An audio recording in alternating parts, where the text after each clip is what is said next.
What you're seeing here with the little green lights on is my Verizon wireless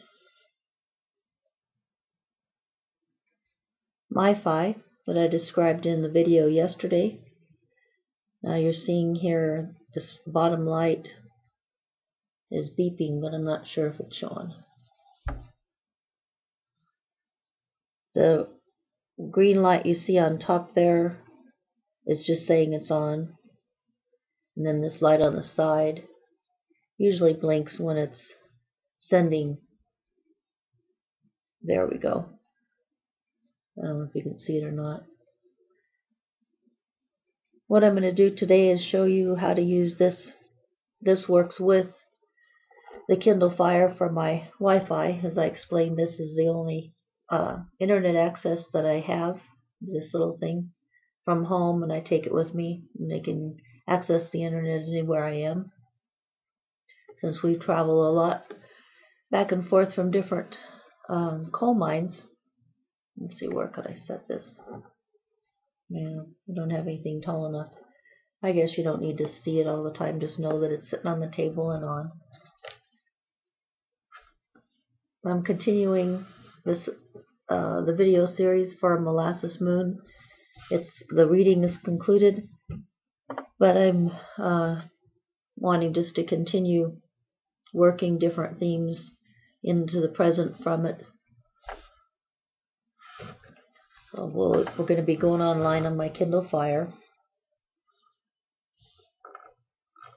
This is the carousel, and you can see there I have I worked. Let me see. Yeah, maybe I'll do it this way.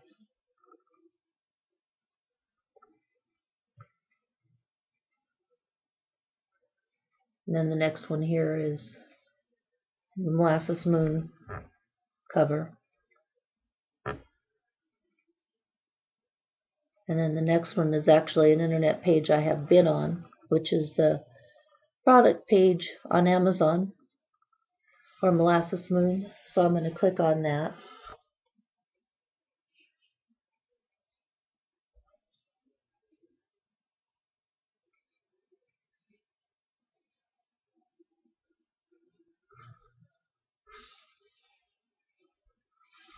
Let's see if you can see here. Okay, it's bringing up that page.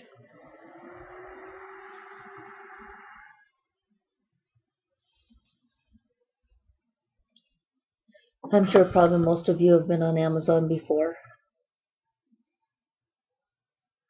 And as you go down the page, let's see, I'm going to make it bigger.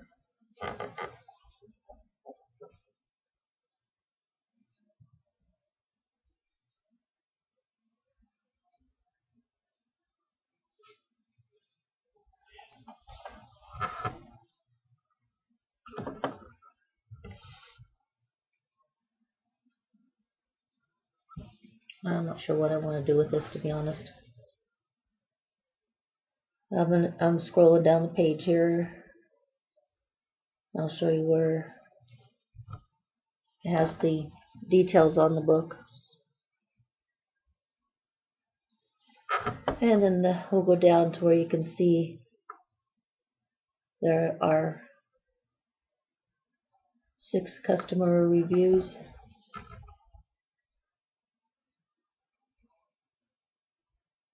And there's the one live now that I read in the previous video. And the next one on down is one by John Cassell. The title of that one is Author's Odyssey.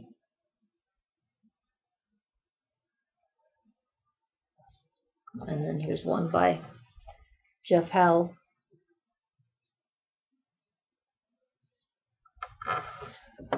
Something Shimmering in White.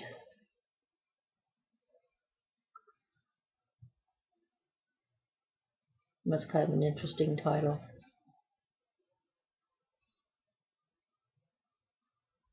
And then the other titles here, let's see which way it will show better.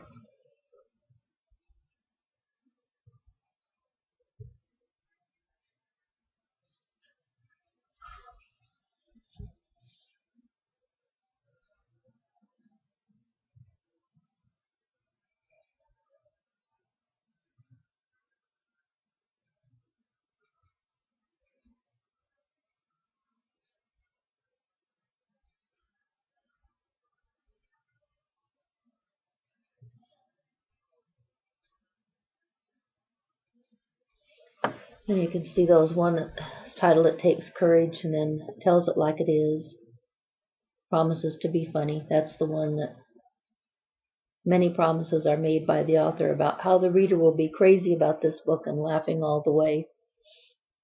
And then when you click on the Read More,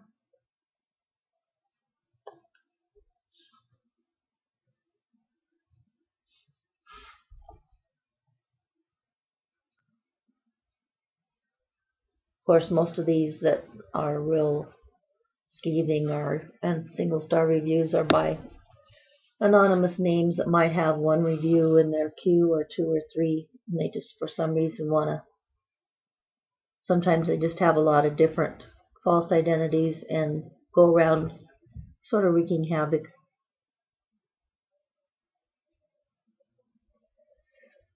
Crazy about this book and laughing all the way. The trouble is that the book is just a series of silly comments about how hard it was for her to get her book published. Well, and at that time, too, it wasn't only hard to get published, it was impossible, and it didn't get published. She should have paid attention to the fact that no one wanted to publish it.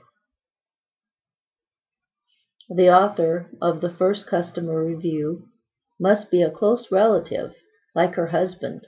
Don't believe any of it. No, it's almost just funny. Yeah, my husband hasn't written or posted any reviews. If he had, I wish that would be nice, and I think at some point he probably will. But he's got a lot more work to do to keep our lights on. Let's see here. Tells It Like It Is. Here's a little bit of a contrast.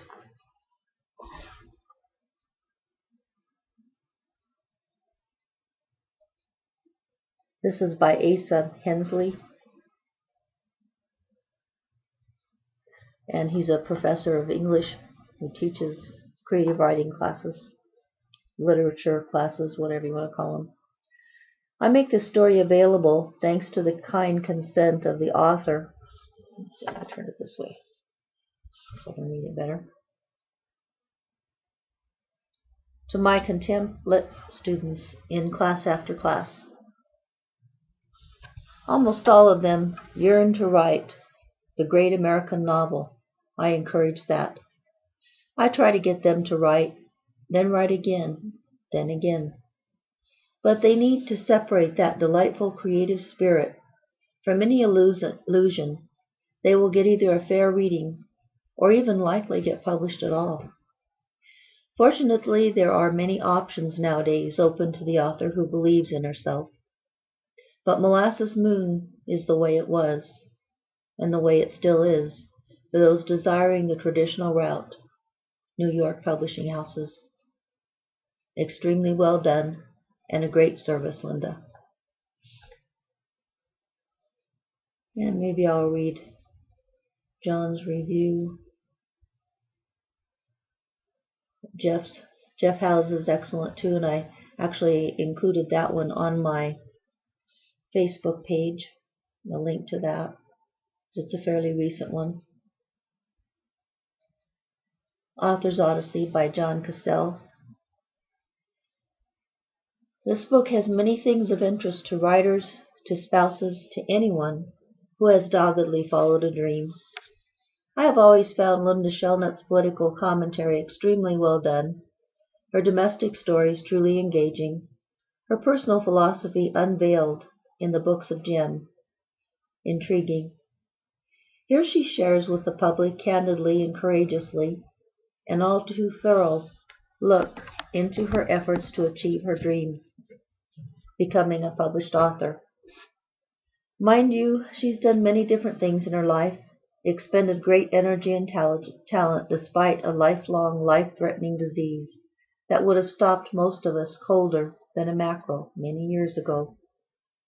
She was a stewardess for a major airline back in the days when beauty and personality were expected to be in the top 5% to even have a chance.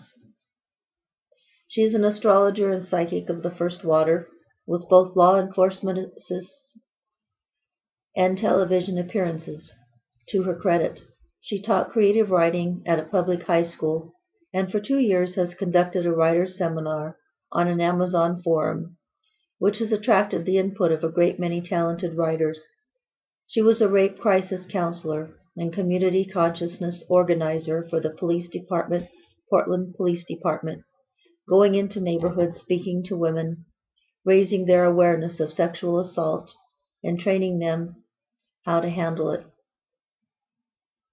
Born and raised in a coal town, she developed an awareness of and passion for the issues involved both in mining coal and its value to modern society, becoming an advocate in both trade journals and other places.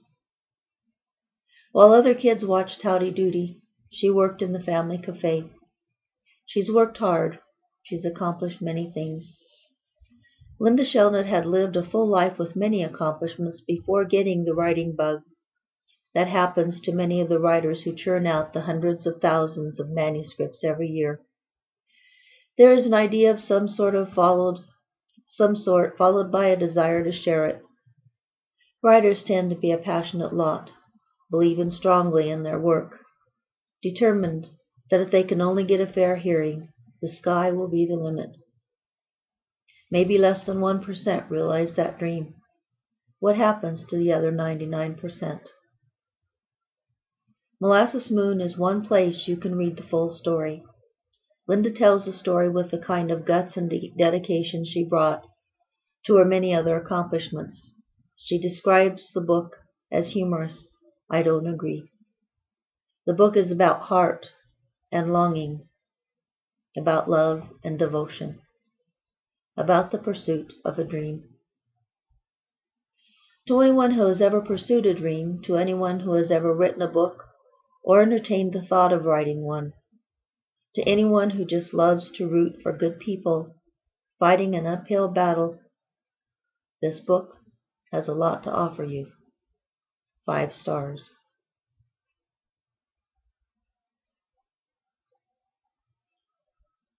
Now, as I said, the other reviews are also excellent, and if you'd like to read those, then feel free, of course, to go on Amazon on that book page and check those out.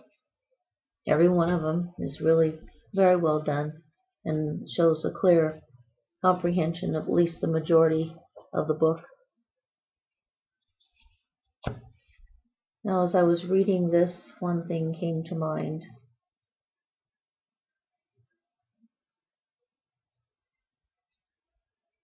About working for the Portland Police Department, going into neighborhoods to speak to women about rape counseling, or avoidance more than that. For a while, when I lived in Portland, Oregon,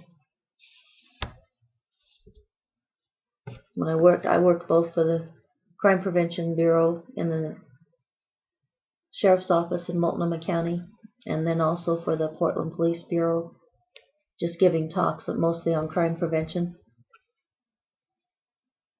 One was kind of fun. I went into, it was a group of retired policemen, 50 of them, an evening dinner meeting they were having.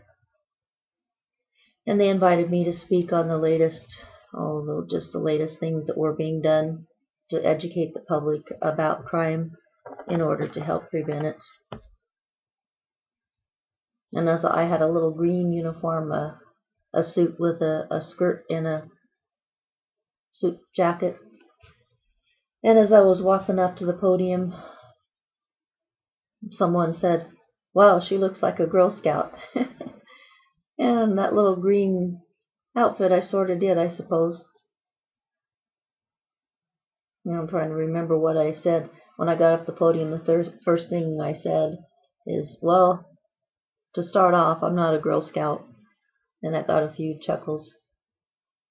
It's kind of scary doing talks like that to a group like that of people that have seen so much and done so much and are so totally seasoned. And here's this woman that never been in the military, never really been a police officer on the streets. Married to one, yes, so I did have a good background and knew quite a bit about it. But I just did my thing. I did have a lot of valuable information that even with all their experience, a lot of it they probably weren't aware of. So I just went ahead and did my thing and gave my talk. One time I used to go all over the city of Portland to all different neighborhoods, whoever invited to have a talk in their home. They would just gather a few neighbors, however many they could get together. Sometimes there'd be only 2 or 3. And I'd be in someone's home, a new one every time in a different part of the city, and give a 2-hour talk and then entertain questions for probably another hour. It was very interesting, extremely draining job. One of the ones that I gave was very heartwarming.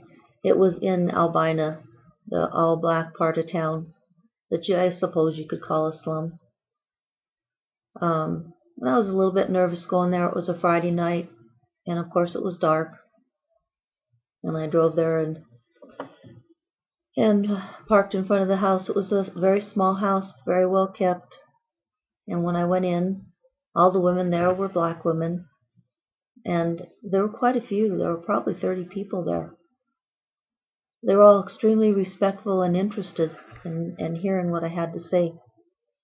They had very nice refreshments, but obviously they had taken time to prepare a lot of homemade, extremely good little tasty snacks. I don't know, that just seemed like that was one of the more, satisfying talks that I ever gave, because they were extremely interested in what I had to say. And there was a lot of very helpful information that could either prevent an attack from starting or could get a person out of the situation once they were in it. Very practical advice that was feasible and could work. But that way I was a little bit nervous there, being, I even hate saying the terms black person or white person because I don't see that difference. I've always seen people as people, man, woman. For some reason, I just naturally relate to a person almost spirit to spirit rather than human to human even. All the things that get in the way of a human spirit, I don't see. I just relate to that part inside automatically. I didn't even realize I do it until I had noticed that a lot of other people don't. Opening of that speech too was kind of interesting. I really didn't know what to say, and I didn't know what their attitude would be. I think I started out something like, now I know what it feels like to be the only person that's different in a group.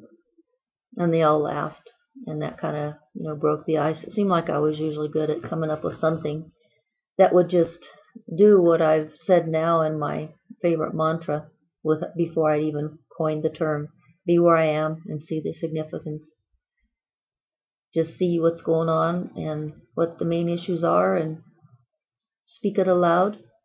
Or if you're scared to death, speak that aloud. I learned that in the public speaking class. If you're really nervous, one of the best things you can do is just state that at the beginning. Bring it out in the open and say how you feel.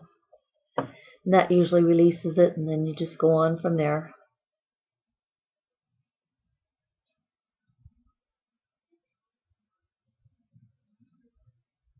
When I notice too how I lose track of the external things that to me really don't matter about a person unless they keep them in front and won't let you get behind them or underneath them. I was at a retreat one time. It was a Catholic retreat when I was in college, and we went to a place way up high in the mountains in Colorado, and it was cold and snowy and stormy up there. And some places the snow was deep enough that you could step on top of it if it was crusty, and if you fell through, it might fall through all the way over your head. So it was pretty serious business. You can freeze to death, or, in a period of an hour. And they decided they were going to test our faith. But before I get into that, I'll mention that at one point we're all sitting around a circle in chairs that were arranged in a circle, and there were probably maybe 40 people there. I'd come to be friends with a woman that was sitting beside me, and when I first met her, I recognized that she was a black woman. And then we talked and got to kind of be, friends, I guess. And this retreat, I think, was 2 or 3 days long. It was over a weekend. And she was sitting beside me. Something came up, and the moderator said, "Well, we have a black person here. Let's ask her what she thinks." It was something related to race. And I said, "Who? We're not a black person here." And everybody chuckled, and I looked next to me and started laughing because I had forgotten. Those things just don't matter to me. Like I say, unless the person just has a feeling that it does matter, and they just keep it in the front, in the foreground, and they won't let you get away from it. I thought that was kind of neat myself, that I had forgotten so totally. It just didn't register anymore. So I don't think I'll even get into the thing about testing the faith. I had no idea where I was going to go with this thing today. I did want to talk, the few things that have kind of been on the front of my mind is a little bit more about soy and some of the details about where it can be harmful over the long haul, especially when it's in everything and you can't get away from it. And how to get around that, and also to speak to the parts of the industry, especially since it's there to stay, and they're continuing to put it into genetically mutating fabrics like cottons, and both natural and synthetic fabrics. Somehow they mutate the genetically modified organisms, virus or fungus or bacteria, to have a certain quality, and then they inject that into the seeds or somehow inject it into the product. I've noticed with a lot of clothing or fabrics made with soy, they keep altering it to make it fit some kind of a design or purpose they have in mind. And if it's designed to the point that it doesn't exude anything into the air, it's not aromatic in any way, so you can't smell it and have it pretty well contained, it puts an amazing strength into fabrics. I have a few nightgowns that I've had for probably over 10 years, maybe 20, and wash them, all 3 of them at least once a week, alternating between them, and with bleach. One of them is so thin in the arms that you can see through it, and it's supposedly cotton, which I'm sure it is, but genetically modified. It's so strong that years ago, as thin and threadbare, they call it, as it had gotten, it should have ripped through, but it hasn't. It's incredibly strong. Now, those to me are good things, and I haven't noticed any negative effects, because if it doesn't get into my lungs through breathing, and I don't ingest it through food, I think there's where you can have it be truly a miraculous benefit. And I'm noticing they're doing different things with towels and some of the the Levi's I've gotten for Tom recently, blue jeans, I guess you'd call them, because they're not the Levi brand. They're extremely strong and thick, the fabric is. In fact, so much so that it's almost impossible to get them dry in the dryer. So I usually dry them as far as I can get them and then have to hang them out where the air will get through them. I thought that was just kind of interesting. Each time I notice one of these changes in a fabric that it's different than it used to be, I figure, well, they're experimenting a little bit more with soy to see what they can make it do. And I think we were designed to be curious like this and to try to manipulate and develop and change and modify our environment to our own prerequisites or needs or desires. And I think it was obvious from whoever designed this whole program, we were made this way, to be ingenious, to be curious, to tweak and poke at things. So I think this was anticipated, and that we'd probably get ourselves in some messes and create some things that were, oh man, if not deadly, well, deadly. So anyway, I think everything was designed to continue to evolve and rebalance and adapt, but always taking a little bit of time. It seems like balance is the key, chemical and every which way. So it takes time, but it all gets readapted. Yet in the meantime, for somebody like me, if there are overdoses that you cannot get away from, and I can't get enough magnesium in my system to kick it out, that's one of the main purposes of magnesium, is to get rid of toxins and to balance everything in your system. It literally makes your enzymes and hormones, but it needs cholesterol to do that, ironically. And our brain is 90% cholesterol, supposedly, according to some studies that I actually believe. So in fabrics, it seems like a good thing. I think they'll find a lot of actual industrial uses, and this will help our economy. I don't want to crash the soybean industry. As if I could, I wouldn't. But in this way, then, we'll be able to still have some beneficial products coming out of that industry that we can use that won't cause harm and will probably cause a lot of good. Maybe make a lot of money for a lot of people that have earned it. I just need to get away for the spinal tumor I talked about yesterday. I'm really kind of tired of having to work so hard with the magnesium to kick things out of my system that we've brought into ourselves that are so toxic.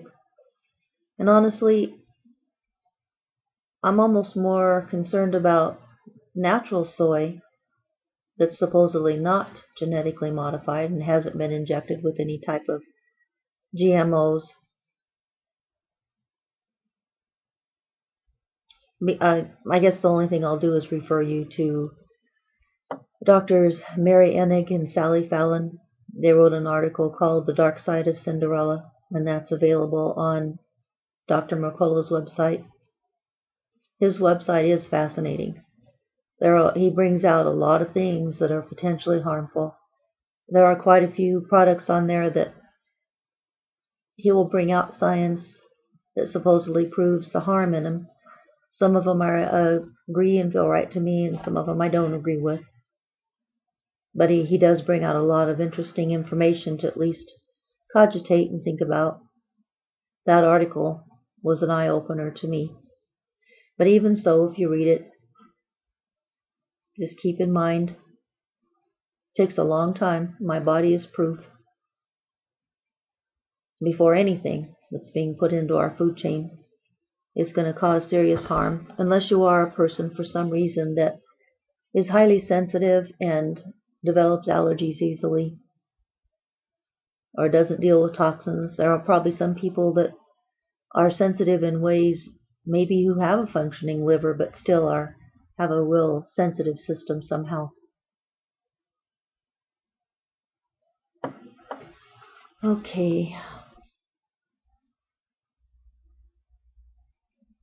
Something else you might take a look at if you just want to get more information about the food industry is just do searches on GMOs. You'll get the pros and cons there.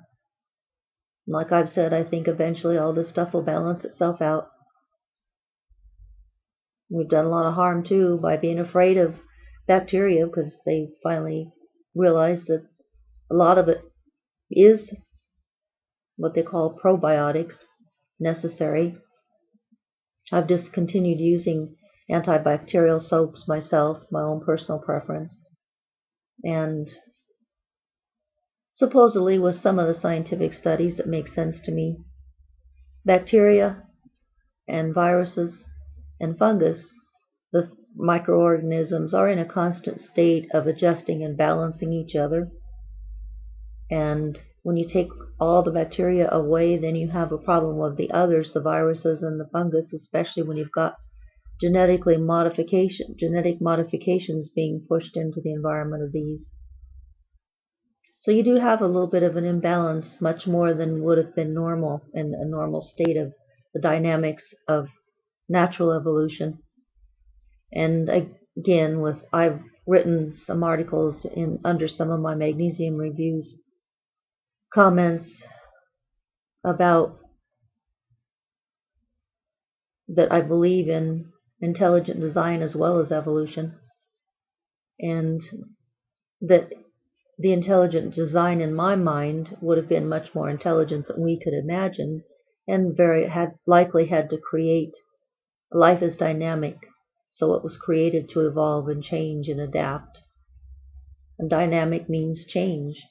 And so the chemical balance, even a balance of radiations from planets and suns and all the objects in the universe, everything radiates, everything has a frequency.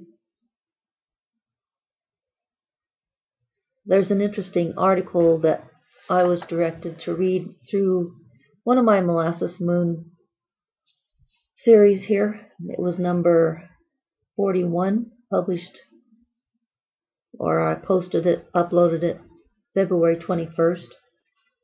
It was about the one that I had my little daily planetary guide showing instead of the Kindle at the beginning, and where I talked about the universe being like a giant clock.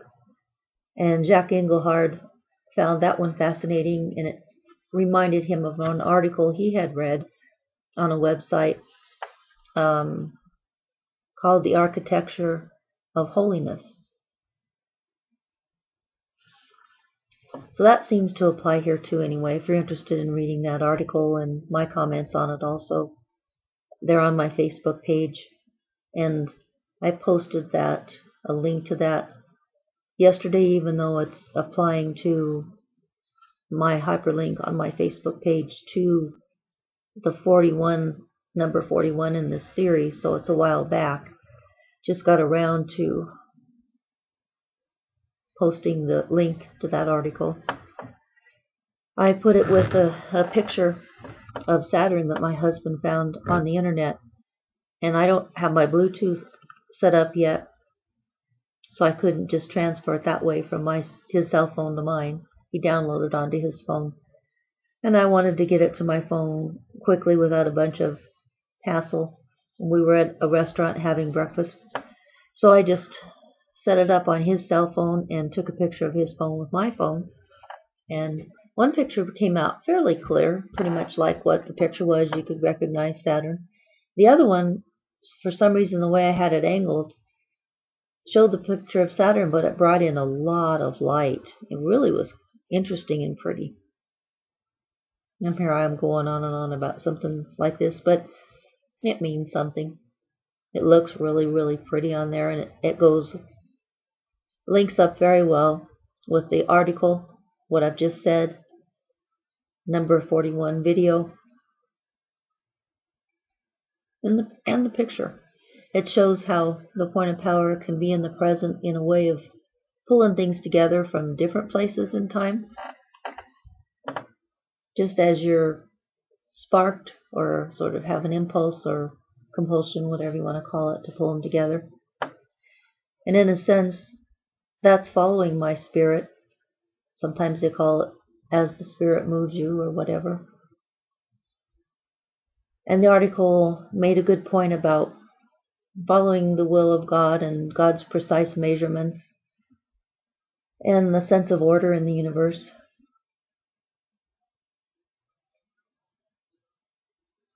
But I think, yes, you have to have a sense of order, and he sure took care of that with writing the laws of physics.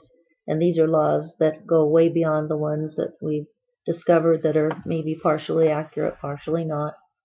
They'll have a long way to go to be able to spread out into the width of the universe and also decrease in size down to smaller quantums than we've been able to fool around with yet. And the laws of physics, in my mind, written by that higher consciousness, shift as you go smaller and smaller, and as you go larger and larger, or further or closer. In any direction you go, with a great degree of change, or from one universe to another, from one reality to another. In my theories that I get into in sliding down moonbeams, I continue with my quantum physics toying. There are several universes that are separated mostly by that speed of time that I discussed in Molasses Moon. Constant set speed of time, I think I called it. Theories that the universes are separated mostly by the speed of time, the physical universes. I recently came up with a concept about how you would separate some of the realities that might be overlapping, just a different speed of time, but they might be existing in the same space. Yep, I'm an ozone traveler, and I'm wondering how long this video is. Been questioning doing videos that are close to 40 minutes long. Americans don't have much patience nowadays. But the people that need this information, that can use it, that like to squirm around in their brains a little bit like I do, they'll find their cue, their mark. And I'll just keep on juggling the tags.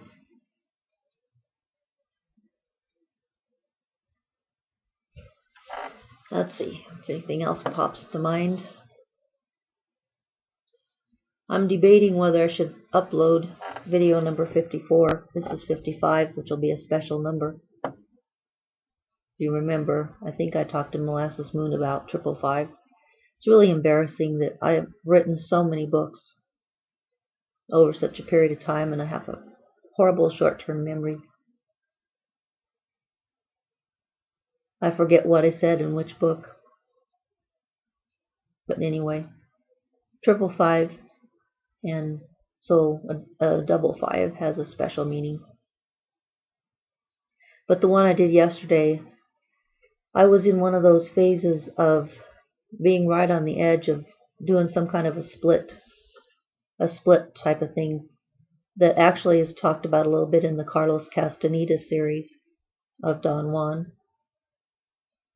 I talk about that and use it in the plot actually in Myrtle's Ultimate Mystery, where Myrtle Gale Drinkwater is a parapsychologist and astrologer using that for investigations. And in Carlos Castaneda's books, there's a technique called using or doing the double, that each of us has a double. Not only can you astral project in a form that's just more spiritual that wouldn't be visible, but a man of knowledge, or I suppose it could be a woman of knowledge too, I hope, can split into two so that you'd see two bodies.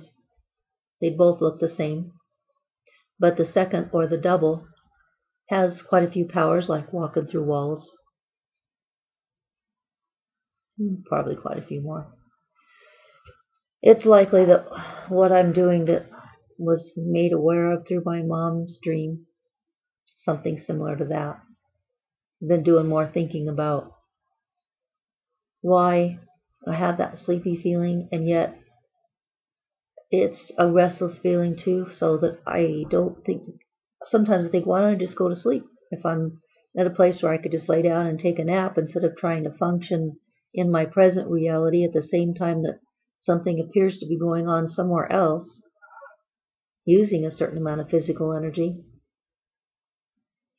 But there's something, somehow, I think, that you're needed to be in a awake conscious state here. Maybe it's for an anchoring effect, I don't know. My friend Dr. B.J. Farrell said she felt I was some type of an anchor, spiritual anchor of some sort. Anyway, we're raining out again, but there are a lot of people that are curious about paranormal stuff, and that's pretty much what I seem to have been designed to work with, to a degree, but to retain a solid hold or a base on reality. I think that's another reason that I can do these things, but don't pull in the memory of where I was and what I did. I have other theories on why it's probably safer for me to not have those details in my mind. Because if I'm not aware of them at any level that's conscious, then they will stay secret where they belong for the time being until people in general would be ready for the information. I'm really looking forward to, I'm hoping that we can make some huge growth leaps in this cycle. So that it isn't that easy to raise consciousness and retain without having changes that are just too difficult to adapt to. It's literally raising the level of light. And you can do that just by certain degrees without actually burning up the physical reality that you're attempting to enlighten, so to speak. But it's interesting. Interesting times. I'm sure I probably got close to 40 minutes again. So we'll think about how to wrap this one up. I'm letting myself do a lot of wandering, and I'll try to continue to tie some of these things together. But I guess if you've gotten this far, maybe you have a taste for wandering and wondering, not staying into too tight of a package or an organized process. It does all tie together.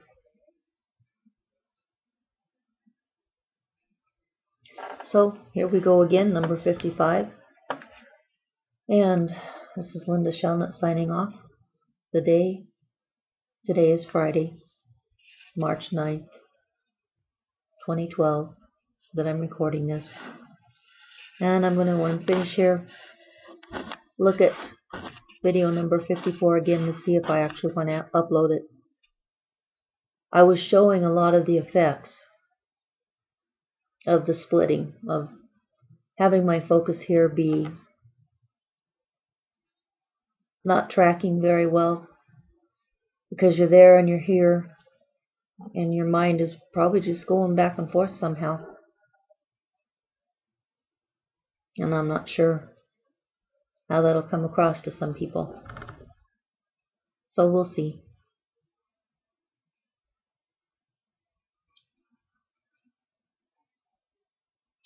Signing off until next time. Coming down from the ozone, or maybe I'll be heading back. Take care.